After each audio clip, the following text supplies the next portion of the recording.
நான் 7 எஸ் சொல்ல போறேன். விரல் விட்டு என்றவங்க எண்ணிக்கலாம். முதல்ல நீங்க முக்கா பங்கா குறைக்க வேண்டிய ஒரு எஸ் இருக்கு சார். அந்த முக்கா பங்கா குறைக்க வேண்டிய முதல் எஸ்க்கு பேரு சுகர். சர்க்கரையே போடாம குடிங்க வேண்டாம். முக்கா சர்க்கரை போட்டு காஃபி இன்னில இருந்து குடிச்சு பாருங்க.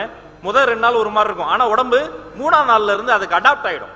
ரெண்டாவது எஸ், அரை பங்கா குறைக்க வேண்டிய ஒரு எஸ் இருக்குங்க. அதுக்கு பேரு சால்ட். அரை உப்பு போட்டு நீங்க சாம்பார் சாப்பிடுங்க, அரை உப்பு போட்டு கீரை சாப்பிடுங்க, அரை உப்பு போட்டு ஒரு புடலங்காய் சாப்பிட்டு பாருங்க. ஒரு நாள்ல உங்க உடம்பு வந்து நீங்க ரொம்ப ஆரோக்கியமா ஃபீல் பண்ணுவீங்க. உங்களுக்கு வேர்க்கும் போது கஷ்டமா இருக்காது, வேர்த்தா நல்லா இருக்கும். மூணாவது, நீங்க வந்து 1/4 பங்கா குறைக்க வேண்டிய ஒரு எஸ் இருக்குங்க. அந்த எஸ்க்கு பேரு ஸ்ட்ரெஸ். என்ன வந்தாலும் ஒரு ஸ்ட்ரெஸ் வந்துரும் தெரியுமா? ஃபங்க்ஷனுக்கு டைமுக்கு வரலனா ஒரு ஸ்ட்ரெஸ், டைமுக்கு வந்த பிறகு அது வந்து டைமுக்கு மத்தவங்க வரலனா ஒரு ஸ்ட்ரெஸ். எந்த ஸ்ட்ரெஸ்ஸா இருந்தாலும் 15 நிமிஷத்துக்கு மேல அதை பத்தி யோசிக்க கூடாது. உட்கார்ந்துடலாம். ஒரு 1/4 மணி நேரம் அதை பத்தி யோசிக்க போறேன், நல்லா 1/4 மணி நேரம் பெருமிச்சலாம் விட்டுட்டு அதுக்கப்புறம் அதை பத்தி யோசிக்கவே கூடாது. 4வது எஸ், முக்கியமான எஸ், ஜீரோ ஆக்க வேண்டிய ஒரு எஸ் இருக்குங்க. மொத்தமா கட் பண்ண வேண்டிய ஒரு எஸ் இருக்கு. அந்த எஸ்க்கு பேரு ஸ்மோக்கிங். எப்பவோ ஏதோ வயசுல யாரோ ஒருத்தர் வந்து கத்து கொடுத்த ஒரு பழக்கம். நாம சும்மா தான் இருப்போம். ஒரு ஃப்ரெண்டு வேணும்ட்டே நம்ம முன்னாடி அடிச்சு மூஞ்சிலே விடுவான் தெரியுமா? நாம வந்து வேண்டாம் வேண்டாம்னு நீ அடிச்சு பாரு அப்படிமா. அப்படி எடுத்து வாயில வச்சு நாமளும் அப்படி ஒரு இழுப்பு இழுத்தணும், இருமல் வரும். வேணாண்டா அவன் சொல்லுவான், இருமல் வந்துருச்சா அப்ப சேர்ந்துருச்சுன்னு அர்த்தம், ஒட்டிக்கும் அப்படிமா. அது வந்து ஏதோ ஒரு பயங்கரமான ஒரு பாக்ஸிங் கத்து தர மாதிரி கத்துருவாங்க. ஆனால் யாரோ ஒருவனால் ஆரம்பித்த அந்த ஸ்மோக்கிங்கை உங்கள் வீட்டில் இருக்கக்கூடிய மகனுக்காக, மகளுக்காக, பேர பிள்ளைகளுக்காக இன்னைக்கே தலையை சுத்தி தயவு செய்து தூக்கி வீசுங்க. ஒவ்வொரு சிகரெட்டும் உங்களுக்கு நீங்களே வைத்துக் கொள்ளக்கூடிய கொள்ளி. 5வதா ஒரு எஸ் இருக்குங்க. அது மட்டும் தான் நீங்க நிறைய இன்க்ரீஸ் பண்ணும். அந்த எஸ்க்கு பேரு ஸ்லீப். நிறைய பேர் சொல்லுவாங்க, தூங்க நேரம் இல்லாம நான் வேலை பார்ப்பேன் சார். நைட்டு நான் வந்து தூங்குறதுக்கு 2 மணி ஆகும். 2 மணி வரைக்கும் என்ன பண்ணிட்டு இருப்போம்? தாஜ்மஹாலா கட்டிக்கிட்டு இருப்போம். 2 மணி வரைக்கும் எதையாவது யோசிச்சுக்கிட்டு டிவியை போட்டுக்கிட்டு இருப்போம். அதுல வரிசையா டாக்டரா வந்து ஒவ்வொருத்தரும் உலகத்திலேயே சிறந்த மாத்திரை வித்துக்கிட்டு இருப்பேன் தெரியுமா? ஆனா அந்த ஸ்லீப் உங்களுக்கு எப்பெல்லாம் டைம் கிடைக்குதோ சிரிச்சு சந்தோஷமா நீங்க பேசிட்டு நீங்க உடனே தூங்கிடணும். ஒரு செல்போனுக்கு ரீசார்ஜ் பண்றது எவ்வளவு முக்கியமோ அதே மாதிரிதான் உடலும். இப்ப செல்போன் எவ்வளவு, நீங்க 1 லட்சம் ரூபாய் போட்டு செல்போன் வாங்கினாலும் ஒரு விஷயம் தெரிஞ்சுக்கங்க, 1.5 வருஷம் தான் அது வரும். இன்னும் சரியா சொல்லணும்னா 500 முறை நீங்க அதை 100% சார்ஜ் ஏற்ற முடியும். அது எவ்வளவு காஸ்ட்லி போனா இருந்தா 501 முறை சார்ஜ் ஏத்துறீங்க, அது வேலை செய்யாது. இப்படிதான் இப்படி உருவாக்குறாங்களே மேனுஃபேக்சரிங். அதே மாதிரி உங்க உடலும் நீங்க எவ்வளவு தூங்குறீங்களோ, தூங்காத நேரங்கள்ல உங்க முகம் வளர்ச்சியா இருக்கும். 6வது எஸ் ஒன்னு இருக்குங்க. அந்த எஸ் வந்து நீங்க வந்து வாழ்க்கையில ரொம்ப செய்யாத ஒரு எஸ். அந்த எஸ்க்கு பேரு ஸ்வெட், வியர்வை. ஒண்ணுமேனா வீட்டுக்குள்ளேயே சும்மா ஒரு 4 வாட்டி குதிங்க. ஹாலுக்குள்ளாரே ஒரு 8 போட்டு நடங்க. லிப்ட்ல ஏறுறோம், இறங்கும் போது படி வழியா இறங்குங்க.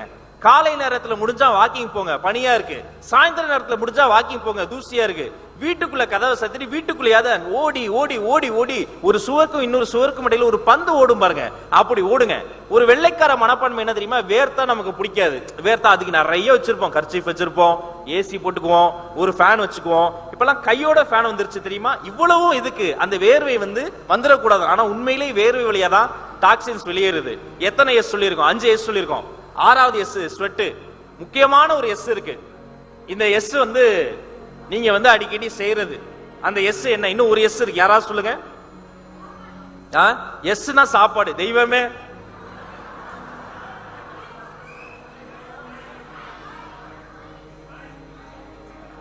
ஸ்மைல்னு சொன்ன அத்தனை பேருக்கும் ஒரு பெரிய கைத்தட்டல். சபாஷ். சத்தியமா சொல்றேன், நீங்க எவ்வளவு நல்லா இருக்கணும்னு நினைக்கிறாங்களோ அதுல 4 பேர் நீங்க நல்லாவே இருக்க கூடாதுன்னு நினைப்பான் தெரியுமா? எங்க உட்காரோங்கிறதுல நம்ம கண்டுபிடிச்சிடலாம். சில இடங்கள்லாம் போனா, அந்த ஹோட்டல்லாம் போனா நான் அந்த கிச்சன் பக்கத்துல உட்கார மாட்டேங்க. அவங்க சமைக்கிறத பார்த்தா நமக்கு சாப்பிடுற ஆசையே போயிடும். நல்ல நல்ல ஒரு நெட்வொர்க்கிங் பண்ணக்கூடிய இடத்துக்குலாம் வந்தா சில பேர் சிரிச்சு சந்தோஷமா கை தட்டி உற்சாகமா இருப்பாங்க, ஸ்மைலிங் ஃபேஸோட இருப்பாங்க. அவங்க பக்கத்துல உட்கார்ந்தா நமக்கும் பாசிட்டிவிட்டி ஒட்டிக்கும். சில பேர் அவங்களும் சிரிக்க மாட்டாங்க, இடி விழுந்த இருளாண்டி மாதிரி இருப்பாங்க. நாம லேசா கை தட்டி சிரிச்சா எட்டி பார்ப்பாங்க, சந்தோஷமா இருக்க, உனக்கு என்னப்பா, பயங்கர சந்தோஷமா இருக்க. நண்பர்களே, ஏன் ஸ்மைல் முக்கியம்னா, சிரிப்போட ஒருத்தர்கிட்ட பேசும்போது அதை விட பாராட்ட அவங்களுக்கு எதுவுமே கிடையாதுங்க. முக்கியமான விஷயம், சுவிட்சர்லாந்து கேள்விப்பட்டிருப்பீங்க, சில பேர் போயிருப்பீங்க. உலகத்தின் அழகான வெள்ளை நாடு சுவிட்சர்லாந்துல மே மாசம் 24ஆம் தேதி அவங்க நேஷனல் சயின்ஸ் டே கொண்டாடுறாங்க. ஏன்? அன்னைக்குதான் அவங்க நோபல் பரிசு வாங்கினாங்களா, சுதந்திரம் வாங்கினாங்களா? ஒண்ணும் கிடையாது. 2004ஆம் ஆண்டு மே மாதம் 24ஆம் தேதி அந்த ஊருக்கு ஒருத்தர் ஒரு 5.5 மணி நேரம் வந்துட்டு போனாரு. அது நேஷனல் சயின்ஸ் டே கொண்டாடுறாங்க. வந்து போன மனிதரின் பெயர் ஐயா APJ Abdul Kalam. Switzerland national science day கொண்டாடுகிறது. காலையில எழுந்தோன்னா ரயில்வே ஸ்டேஷன் போய் பேப்பர்லாம் வாங்கிட்டு வீதி வீதியாக சென்று வீடு வீடாக சென்று அந்த பேப்பரை போட்ட ஒரு சின்னஞ்சிறு சிறுவன் அதே பேப்பரின் தலைப்பு செய்தியாக வந்த வரலாற்றின் பெயர் ஐயா ஏபிஜே அப்துல் கலாம். இப்பதான் முக்கியமான கேள்வி, நம்ம தமிழ்நாட்டு மண்ணில் பிறந்து கவர்மெண்ட் ஸ்கூல்ல படிச்சு ஒரு நாளைக்கு 2 வேளை தான் அவங்க ரொட்டி சாப்பிடுவாங்க. அக்னி சிறகுகள் அந்த இடத்த படிக்கும் போது அழுதுட்டேன். அதுல கருகி போன ரொட்டியை அவங்க அப்பா எடுத்து சாப்பிட்டு வரான் டெய்லி. ஏன்பானா எனக்கு வந்து கருகின ரொட்டி பிடிக்கும்னு சொல்றாரு. அவர் தூங்கும் போது கலாம் கேட்கிறாராம், வாப்பா உண்மையிலேயே உங்களுக்கு கருகின ரொட்டி பிடிக்கும்? அதுக்கு அவங்க அப்பா சொல்றாராம், மகனே இந்த கருகின ரொட்டி உங்க அம்மா வேணும்னே சுடல, நம்மள மாதிரி அவங்களும் வெளியில வேலையெல்லாம் பார்த்துட்டு போய் பல வீடு போய் வேலை பார்த்து வீட்டுக்கு வந்து கஷ்டப்பட்டு சமைக்கிறாங்க. ஒரு கருகின ரொட்டி சாப்பிட்டா என்னுடைய வயிறுக்கு ஒண்ணுமே ஆகாது, நான் ஒரே ஒரு வார்த்தை திட்டிட்டு அவங்க அம்மா மனசு காயப்படடான்னு சொன்னாரு. அப்படிப்பட்ட வாப்பாக்களும் அம்மாக்களும் சேர்ந்து வளர்த்த இந்த கலாம் என்ற ஒரு மனிதன் உருவாகி இன்னைக்கு சுவிட்சர்லாந்துல 5 மணி நேரம் வந்து போனதுக்கு ஒரு நாடே அது சயின்ஸ் டே கொண்டாடுது பாருங்க. அவர் தான் நான் சொன்ன 7 எஸ்ஸையும் ஃபாலோ பண்ணிருப்பார். சிரிச்சுக்கிட்டே இருப்பார் தெரியுமா? அதிகாரிகள் கிட்ட போய் தொழிலதிபர் கிட்ட போய் நான் பேசும்போது சிரிச்சா பரவாயில்ல, சின்ன குழந்தை தப்பு தப்பா இங்கிலீஷ் பேசுவான், பேசட்டும் விடு, டாக் டாக் அப்படிம்பாரு. சிரித்த முகத்தோடைய ஒரு குழந்தை மனசு அவருக்குள்ளே வச்சுக்கிட்டே இருப்பாரு.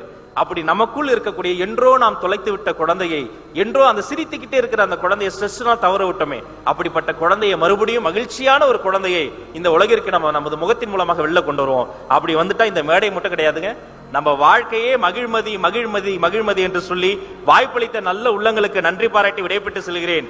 நன்றி.